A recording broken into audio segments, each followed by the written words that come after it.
Look, I'm only out here with you because you're so green. What do you mean, green? Just give me back my arrow. Give it here. Take it if you're man enough. Lame or not, I could take you. What would it prove? This. Hey, that was my special arrow. Well, it wasn't very strong. Cherokee Fred made it for me. Well, that makes you a yellow-belly redskin in my book. Go back to Baltimore. Exactly what a fight!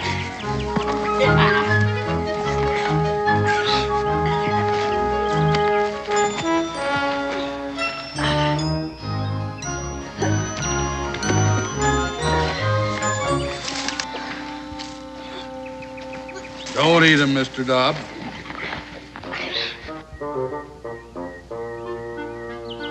Comfortable down there?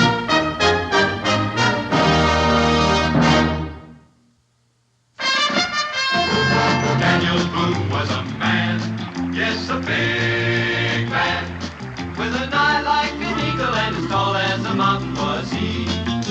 Daniel Boone was a man, yes, a big man. He was brave, he was fearless, and as tough as a mighty oak tree. From the coonskin cap on the top of old Dan to the heel of his rawhide shoe, the rippinest, roaringest, fightingest man the frontier ever knew. Daniel Boone was a man, yes, a big man, and he fought for America to make all Americans free. What a Boone wanted to do and what a dream come true was he.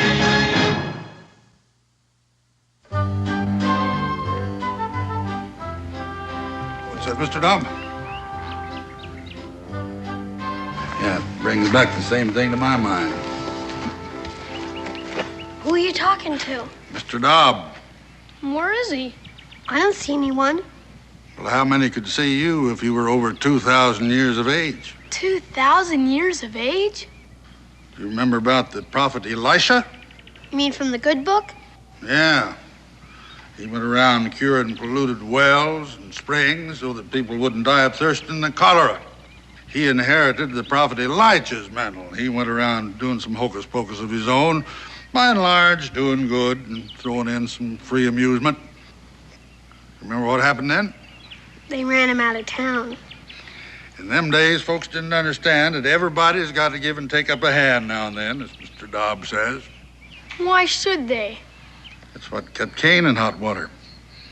Well, it was either get out or be rid out on a rail for Elijah, so he got. But that town was rife with pesteriferous young'uns. Learned it from their elders, I presume, because nobody's born mean. You know a lot, don't you? Well, I depend on Mr. Dobb's wisdom a lot here. Without him, I suppose I'd be just an ordinary man. Well, Elijah went. But 42 of the worst of them young'uns trailed after him, hurling mockery and mud until Elijah lifted up his eyes. He said, Lord, I've just took about all of this that one saint could take. Well, the Lord sent 2 bears out of the nearby woods. I suppose you remember what happened. They got it up? 41 by Mr. Dobb here. The other bear was just a mere cub. You mean Mr. Dobbs is a bear? Dobb means bear in the Hebrew tongue. I don't suppose you could show me the way to Boonesboro, could you? Sure, that's where I live. Ah, what a coincidence. You take the road south and take the right fork when you come to it. Oh, well, I'll try to remember that. What is it? Oh, Mr. Dobb reminds me that we'd deem it an honor if you 2 young men would ride along with us and show us the right fork. I guess so, sure. My team and Dre await.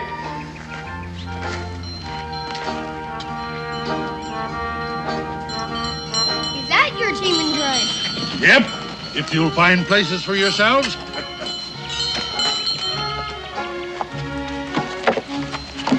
Oh, my name's Israel. Israel Boone. Boone? My dad's Daniel Boone. Never heard of him. Up with you. My name's Joe. Joseph Montgomery Jr. My dad's a sea captain. Never heard of him either. Up with you.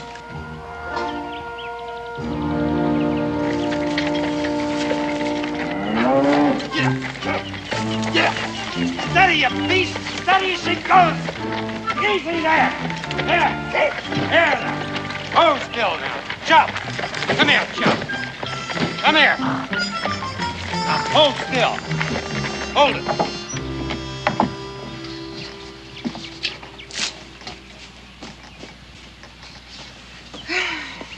How's the plowing? Oh.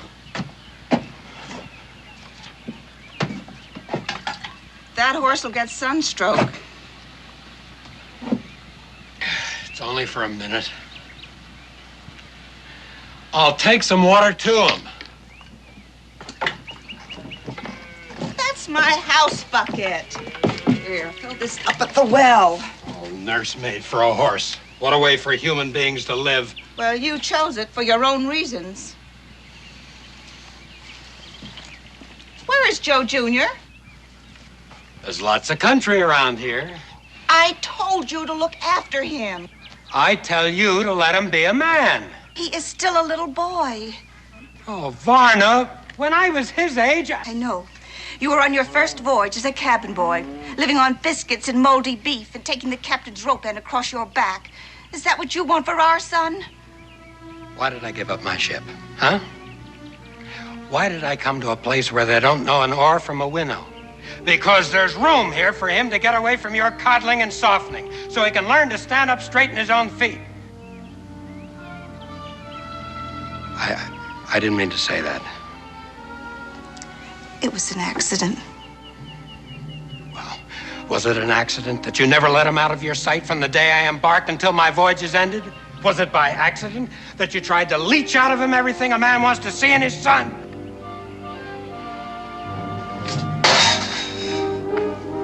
What are you gonna do? Explore Kentucky for him? You won't find him. It's too big. On Springfield Mountain, there did dwell a lovely youth, I knowed him well. Re-good today, way, read today, way, to day, read to no. This lovely youth one day did go down to the meadow for to mow. Re-good today, way, read today, way, to day, read to no. You take the right fork.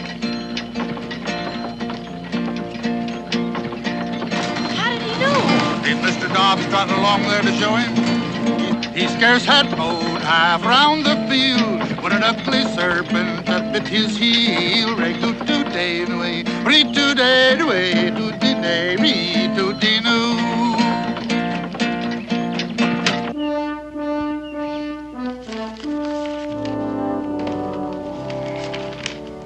There you are, Daniel.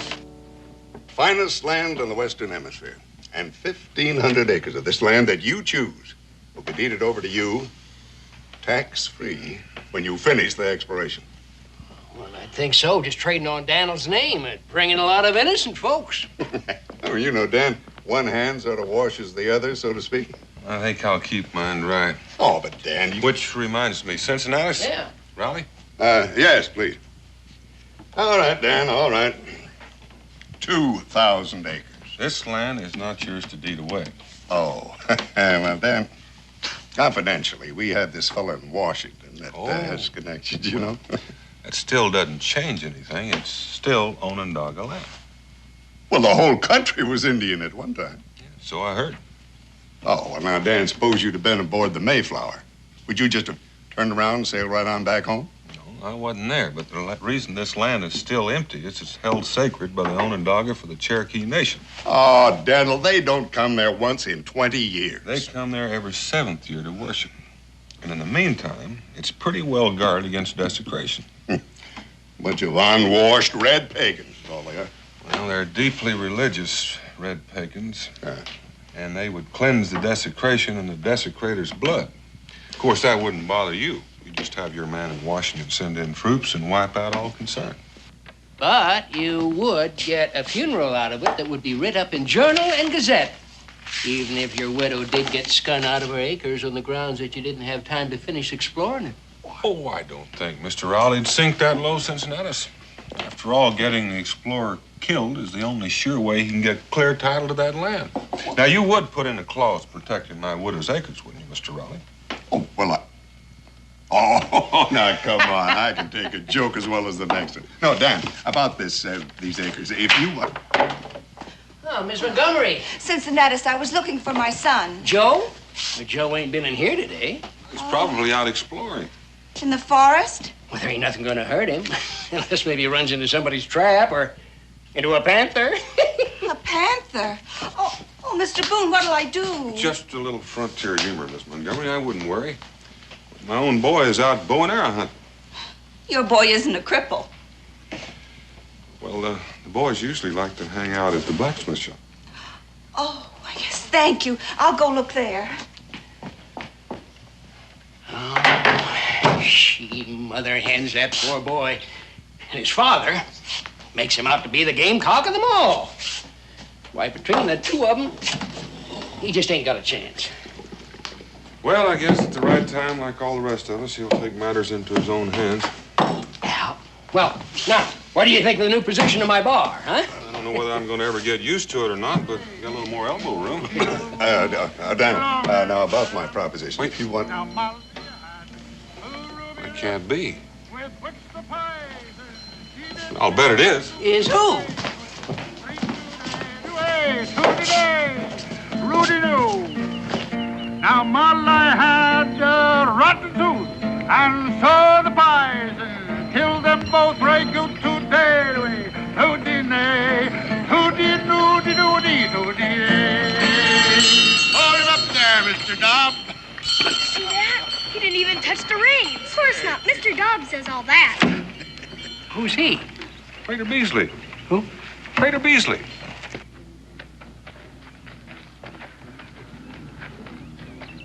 Well, it's good to see you again, Prater. Well, it's good to see you, Daniel. Mr. Dobbs? Oh, as always. Oh.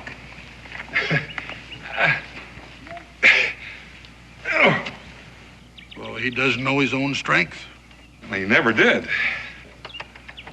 Oh, he wishes me to tell you that he's sorry. Well, tell him not to give it another thought. Well, I've just met your hope for the future here. You said you didn't know my pa. I'm an egregious liar. You are? Ask your pa. What's egregious, Pa? Egregious? Well, a tall tale's an egregious lie. And any boy that can't find the nut of truth in it, well, he's going to grow up to be a man who lives on short squeezums. Mr. Boone, children should be taught to respect the truth. Ma, that's what he meant. Get down from that wagon.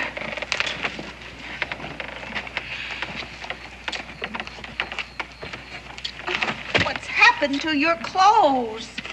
I guess I got into a fight. Ah, you're beginning to amount to something. Did you win? Did you knock his block off? No, sir, we didn't finish it. Didn't finish it. Now, son, you're gonna find that snotty kid and hammer him until he crawls. We don't feel like fighting anymore. Oh. Nothing personal, son. But the worst thing a man can do is to leave a fight in the middle. Win or die is the rule. It wasn't about anything. There was nothing to win. Your old man will tell you the same thing. Well, not exactly, Mr. Montgomery. If it's principle you're fighting for, then you fight until principle wins or you can't fight any longer. But if it's just smiting and being smit, well, then the sooner it's stopped and forgotten, the better it is for all concerned, including the innocent bystander. Mr. Boone, you wouldn't last very long at sea. You know, I think you just might. Who are you? Well, everybody knows me. I'm a... Oh, a showman, huh? You fight with your tongue. It can turn a man to jelly. Not a man. Joseph. Wait a minute, son.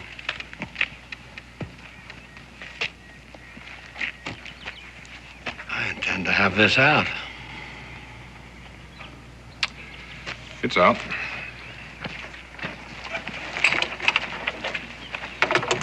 Mister, you live under a lucky star. Oh, Dan. Dan, about that proposition of mine. All right. I'll make it 2,500 acres. Free and clear when you finish the exploration. And that is my last word. I wouldn't touch those acres if they were planted and the corn was 6 feet tall. What's the matter, you afraid? No, I wouldn't put it just that way, mister. No. I wouldn't have either once upon a time. And now, frightened of Indians, won't accept a challenge.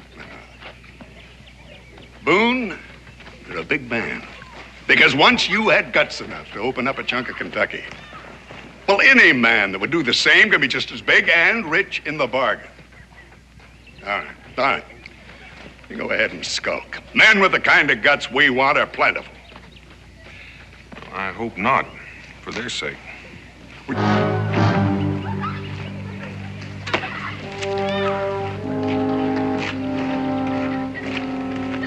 Mister. Yeah? Hey, about that property I heard you talking about.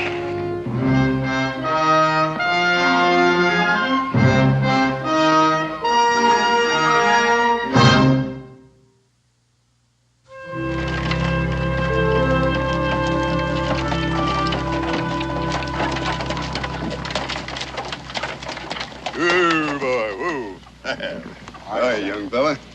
Why can't I go out with them? Because. Well, here you go. No. I got a compass of my own. And a good one, too, I'll bet. It's hung on the North Star through black storm and hurricane. Well, in here's your level and your theodolite. You do know how to use one, I suppose. Well, it's not so far from a sextant that I can't navigate with it. Oh, here's your contract, young fella.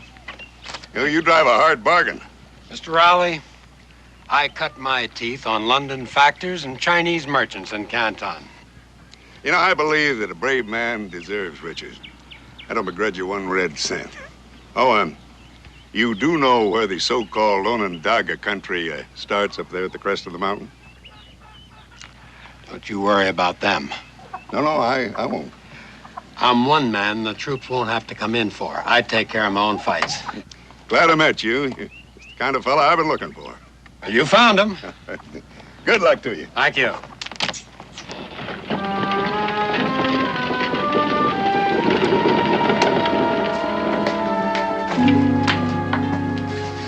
Hey, son.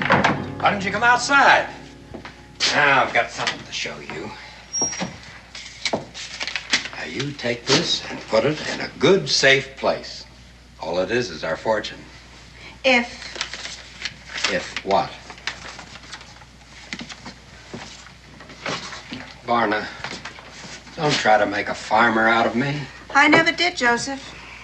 I can guide a ship, but not a plow.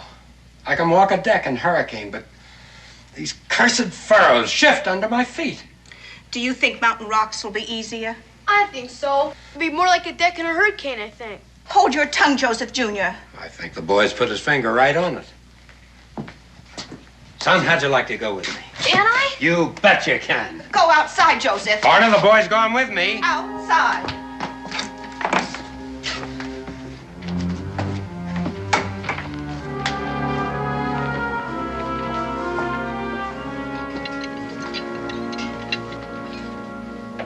What happened to you?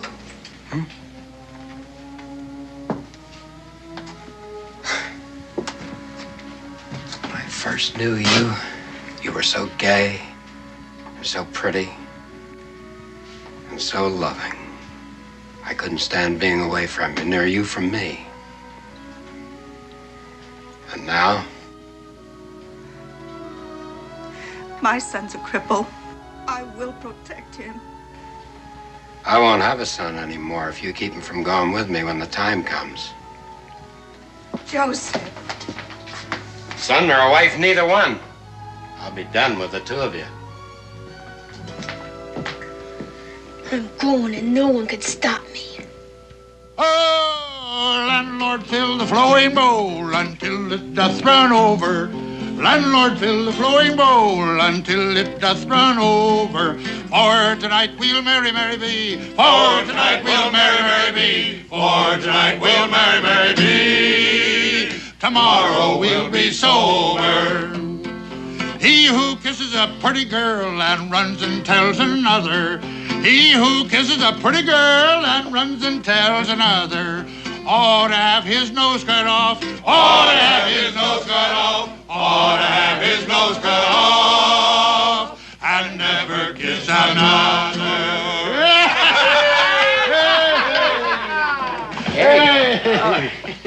Mr. Dobb, grateful to the throat, but not the equal to our still. He's a connoisseur by instinct. I've never seen him touch a drop. That is a mighty fine song for a tavern. Patrick Henry's favorite. Oh, I suppose you was a close friend of General Washington, too, huh? Not only to nod to, but Patrick Henry. Gentlemen, if it weren't for the potion that I mixed for him, he'd be a lorn bachelor today. Yes, sir, I was there, and you know I haven't got the imagination to make something up like that. You know, Prater, that was the last time I saw you. After that, you sort of disappeared into the earth. Well, been going to and fro on the face of it, down in Mexico to talk to the Zunies and back into ancient Egypt with the pharaohs and the magicians. You got a mighty long bow. But that time you cracked it. I'm used to disbelief, yeah. Check with Daniel. Huh. You mean you was there too, Daniel? No, but it's a solemn truth. You know, he reads books like you and I read the sky for weather signs. I never thought of that. Well, that's part of what I meant about when I said the nut of the truth of his egregious lies. I'll drink to that. Prater Beasley, you will be missed when you leave here, and that is solemn truth. Well, we ain't going. Mr. Dobb and me's a little bit weary of going to and fro. For this century, anyway. We're settling. In Boonesboro? No finer place for healing herbs and simples. Prater, I can't tell you how happy that makes me. Me, I'm going to tell you why. Because I just happen to have in my possession a cabin which is just made for you. And due to circumstances which I ain't going to mention, I can offer you a real bargain. And I'm sorry. Mr. Dobb and I already have a living place. Well, who'd you buy it from? Matter of fact, we didn't. There's a high hill just north of here. Indian Mountain. That divides us from the Onondaga sacred ground. Yes, and just this side of the dividing line, there's a splendid large cavern. Bear Cave. Is that what they call it? I near lost my life up there once. I come on a she-bear with cubs. I remember that. That was about 6 years ago. Well, you know the funny thing? There hadn't been a bear up there since. All right. Now, if a man your age wants to sleep out there in the winter damp, there's not much I can do for you. But there is something you can do for me. What? That span of mules and that dray, they're just going to be in the way if we're going to remain here. Well, I got just the customer for you. I'll get more out of them than you ever thought was in them. Well, fine. I'll get some more squeezings. Yes, Mr. Dobb? Oh, be glad to sing it for you. Yes. On Springfield Mountain, there did dwell a lovely youth. I knowed him well. Re good today, way, re today, way.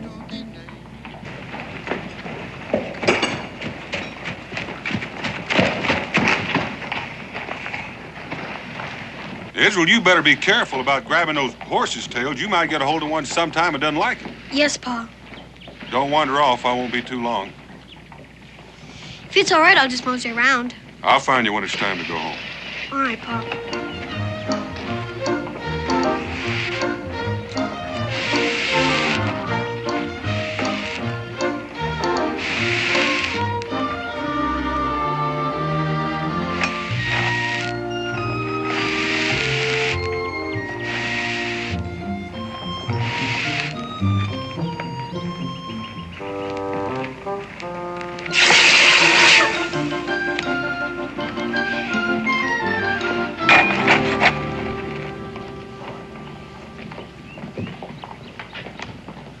Pinwheel! Kick him out! Johnny jumped the fence. O. U. T. Period. That's pretty good mumbly peg. My mother had some pine to do at Cincinnatus' store. She made me come with her. I'm pretty good at it myself. Where do you want to start? Anything before around the horn is girls as far as I'm concerned. I take evens to go first. 1, 2, 3. All right, you go first. Round the horn. Shave the peg. Cut right. And left. Ah, you missed. Oh, I get mad thinking I gotta wait for her until she's done. Around the horn. Everybody's family squabbles sometimes. Not over their own kid. It makes you feel like it's your fault. Lady dives. That puts me 1 ahead. So far. Hey, how'd you like to help me and Prater Beasley get the bears out of that old cave so him and Mr. Dobbs can live in it? When? Tomorrow. Pinwheel. Oops, I missed. Am I invited? In particular, I promised to tell you. Sure, I'd like to help. Israel, it's time to go. We'll finish this up some other time. Oh, Mr. Boone. Me and Israel are gonna help Prater Beasley get set of the wild bears. No? Do your folks know about it? Papa just said he'd make a man of me. Better ask anyway. He's gonna take me with him far out in the forest, and that shows how he'd feel. Well, make sure your mother knows. Come on, son. If I know Pa, he's already greased his skids. You told her? I'll come by your house in the morning. Make it good and early. Prater Beasley wants to get settled in.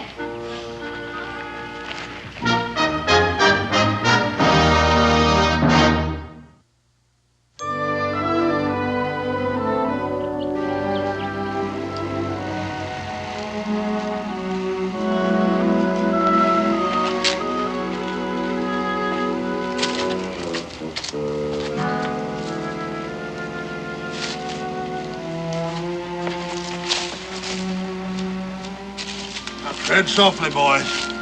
We're getting close.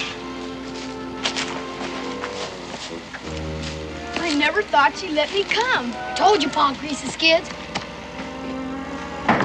Joe Jr. Come on out and be surprised, son. He isn't here. Isn't here. Joe? He went out while you were packing that poor horse. You knew this was the day. To be tortured by those wild Indians. Where is he? There's lots of country around here. Barna, I asked you. Do you think I'd tell you if I knew? Barna, I curse you. Joseph. Joseph! I had to protect him. You've got to understand, he's your son as well as mine. Not anymore. I told you. You've won? Now let's see what you can do with it.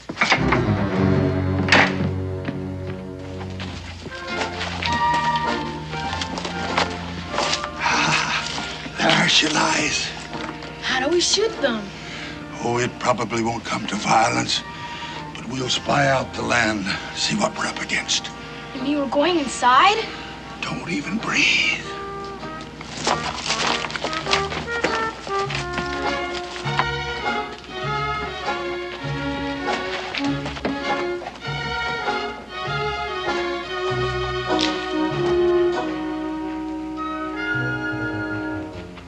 Come on, boys, all's clear.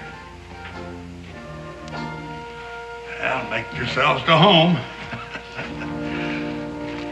Well, Mr. Dobb has taken care of all. I wondered where he was. Look at him curled up around that still as if butter wouldn't melt in his mouth. Not that I've ever noticed butter melt in his mouth. Boy, look at this war drum. Hold it! Hold it there, young Boone. Well, that's an Onondaga beat. And this is a Sioux war drum. It was given to me by running antelope. Here, hold my pipe. This drum has called many a brave to battle.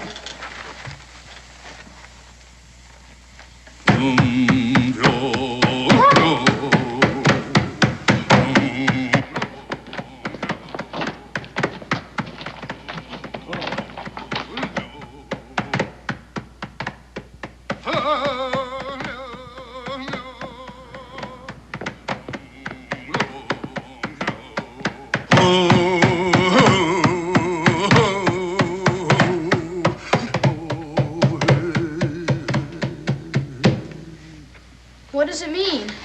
Well, it means a man that sticks his head where it ain't welcome is liable to get it cut off. Not without a fight. Depends on what you're fighting for, says Mr. Dobb. And Pa. Not mine. He will. Hammer him until he crawls, no matter who or what. That's all Pop ever knows.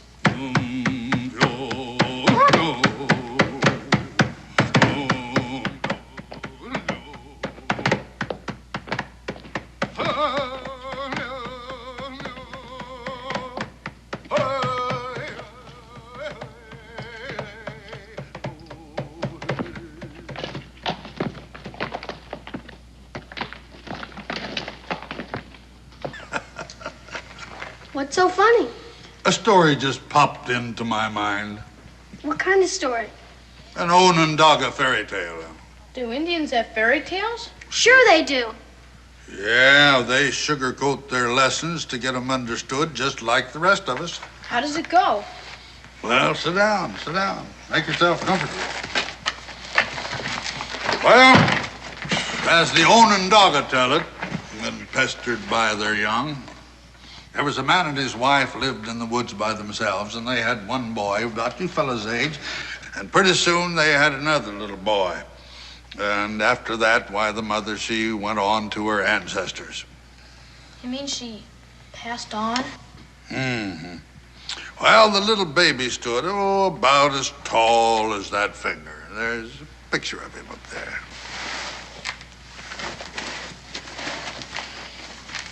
You mean this one? Yes. What could they do with him? Well, his father didn't know. He didn't even know if the poor half-orphan little tyke would even live. So he put him in a peckerwood hole in a holler tree. All alone?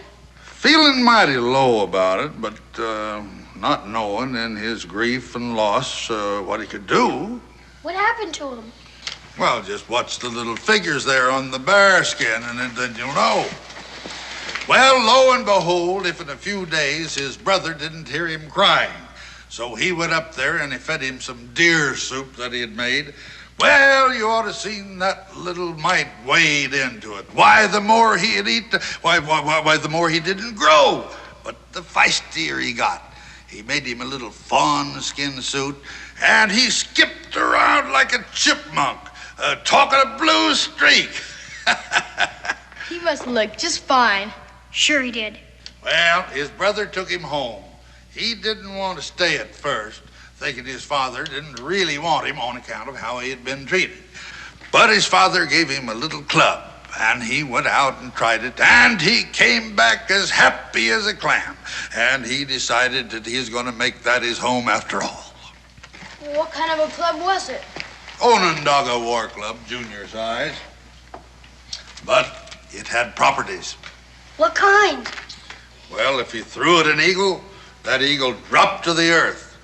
If he hit a lion with it, that lion was his to take back to camp. Did his father know? Well, he wouldn't have believed him. He had his business to attend to. He was a hunter. Before he went hunting, he said, my sons, do not go to the north because there is danger to the north. But no sooner was he out of sight than the little brother says, big brother, he said, let's investigate. But big brother wouldn't. But nothing would hold him. So he put his club over his shoulder and away he went. And all at once he heard some fearsome noises saying, little brother comes, we'll kill him now and later his family. They were frogs, as tall as pine trees. But little brother took his magic club and went kerflooey. When he got back, his father was already home. What did he do? I'll leave that to your imagination.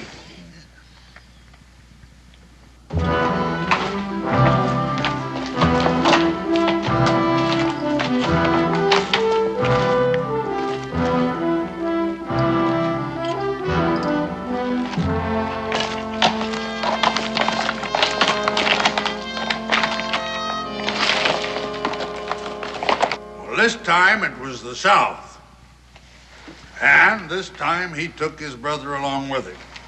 I knew he was going to, didn't you? Well, they traveled along until they came to a tree so tall that it brushed the sky. Little brother says, I'm skinning up to see what's there. Well, up he skins. And up there he finds a nest. And in that nest, the children of the lightning. That kind of lightning? Yes. As hard and as glittery as diamonds, sharper than two razors, and hotter than the hottest fire. Dangerous. Most dangerous. But little brother, he hit him with his club, and down they come. Howsomever. Old Man Lightning saw him falling. And he thundered, and he roared. And he came through that storm like lightning. What happened?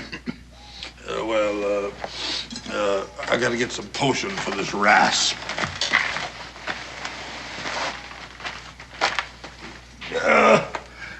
Begging your pardon, Mr. Dobb.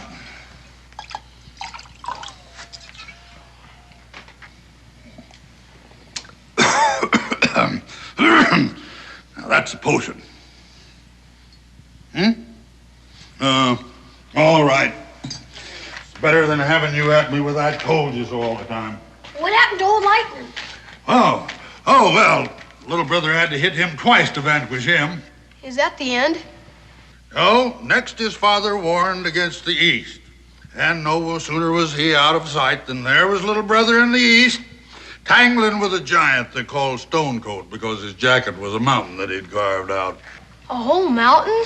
He was of that size, but little brother's club prevailed. When he got home, though, he told about it and he got the licking of his life for fibs. He didn't fib. Oh, no. Many years later, his father saw the mountain that was Stonecoat's coat. Stone Mountain, they call it now, and handsomely apologized. But then little brother was a big chief. How did he get to be? He still had the West ahead of him. That's right, and in its way the worst of all. Because there in the most beautiful forest living man had ever seen lived the most unbeautiful of all beings. Head bigger than 2 buffaloes, meaner than a poison snake, and he gambled. Gambled with all who came by for their lives. And never had he lost since time began.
You desecrate, you die.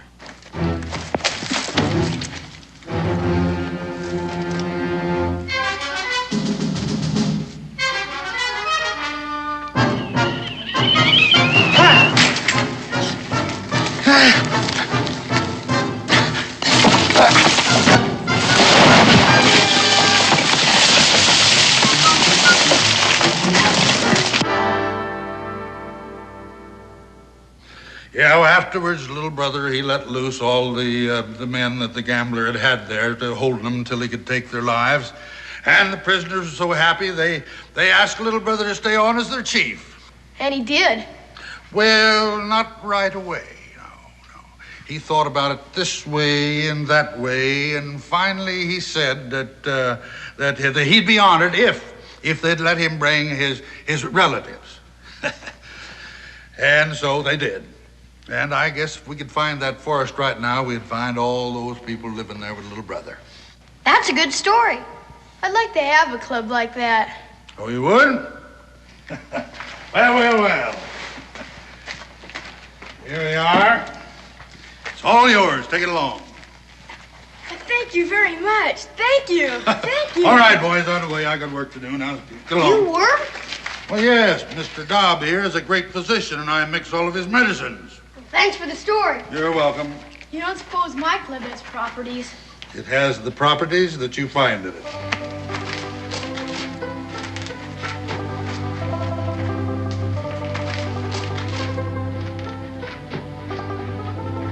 I bet I do find properties in it. Sure you will.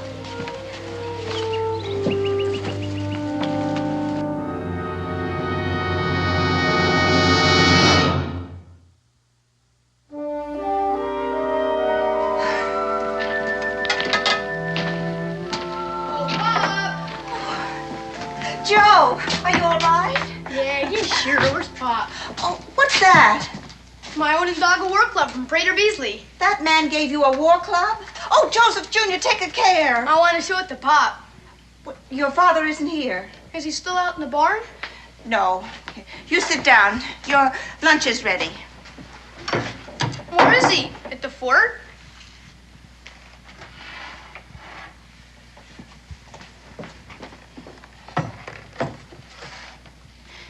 Joe, your father will be away for quite a while. Not on the exploring trip. He promised to take me. Now, listen, dear. He promised. You wouldn't let him. Joe, it was dangerous. You don't want him to be my Pop. But that's nonsense. I was standing right under that window. I heard what he said. He was just upset. You called me a cripple. I didn't mean it. Not like you make it sound. Joe, now we have to face it. You're not like other boys. You can't do what they do. I can do more. Where are you going, Joe? I'm gonna catch up with my Pop. No, you're not, Joe.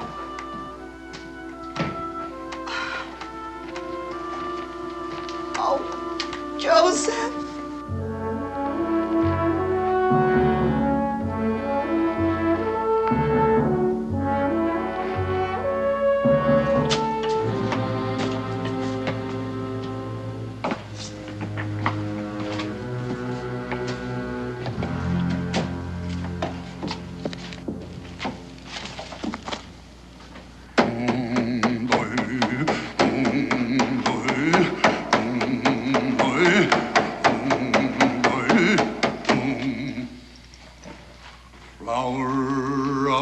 Dogwood now come, flower of the dogwood now come.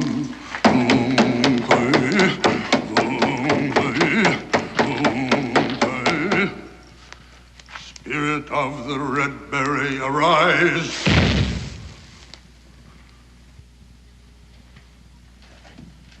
What's that, Mr. Dobb? Oh, what brings you back here, boy? Did you forget something? Just came to say goodbye. Going exploring with my Pop. Oh, not in the Onondaga country. We're not afraid of those old Indians. Besides, I got my club. Well, Mr. Dobbs says we ought to strengthen it up a little bit for you then.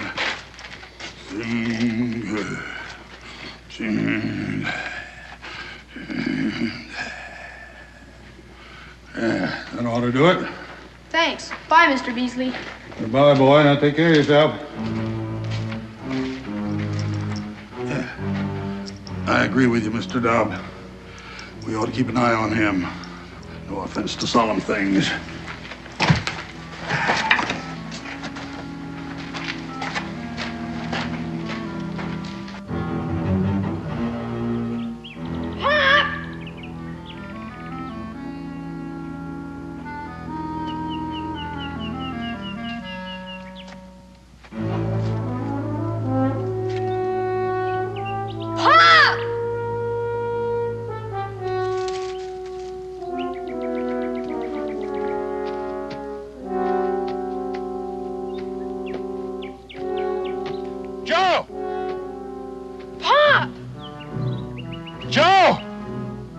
Son, go for some help!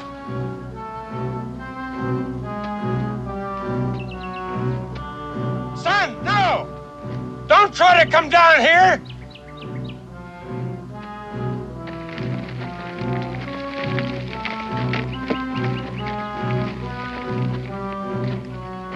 Joe, do what I tell you! Go get some help!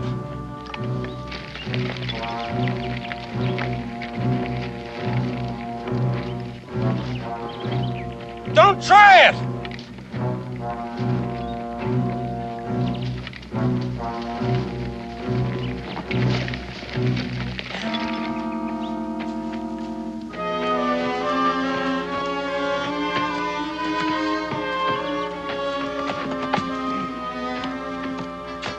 Joe, Don't worry, Pop. I'll get it off.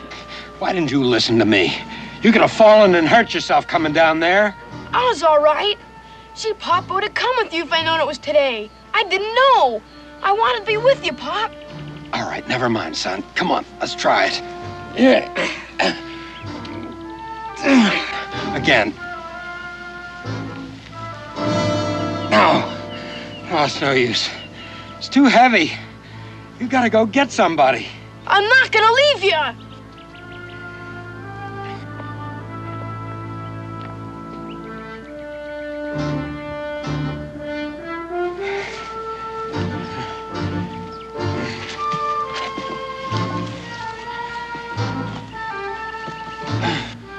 You're right, Mr. Dobb. It would be blasphemy to interfere.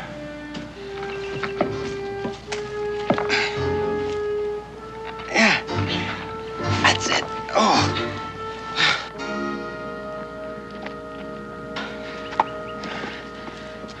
All you gotta do now is stand up. I can't stand. You've got to. I can't stand. It'd be dark before I come bring anyone. Here, I'll help. How are you gonna help me? Everybody's gotta give and take a hand up now and then, as Mr. Dobb puts it. No, son, you don't understand. I do understand, because I'm a cripple. Don't say that. That don't mean I'm weak. No. No, it don't.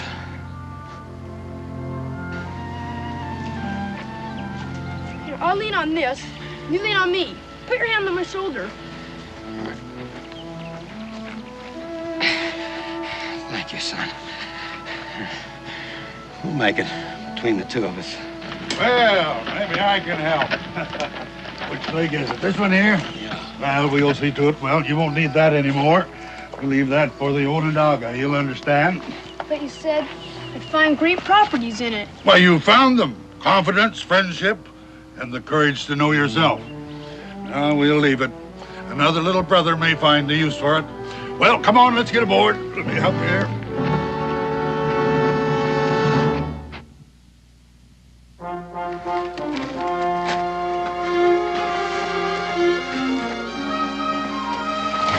Boys, stop that! Varna. How? Oh, I'm learning. We'll never forget our stay here. It's just too bad you have to leave. Daniel, if you or your family ever have need of a sea voyage. Well, we may be calling on you sooner than you think. Good. And as for you and Mr. Dobb. Oh, you can trust his wisdom. Better get in the back. There'll be more room for your legs. All right. Joe can drive. Joe? Oh, yes, Pop, please. Don't you think it's about time he stood on his own 2 feet?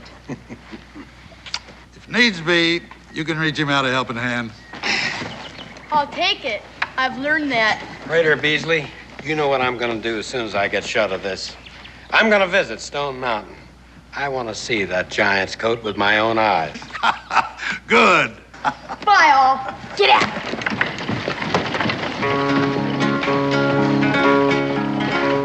If ever I get married again, it'll be for love, not riches. I'll marry me a girl about 2 feet tall so she can wear my breeches. Her inktum dinktum Terry, her eyes were blue and her cheeks were brown and they called her Devilish Mary.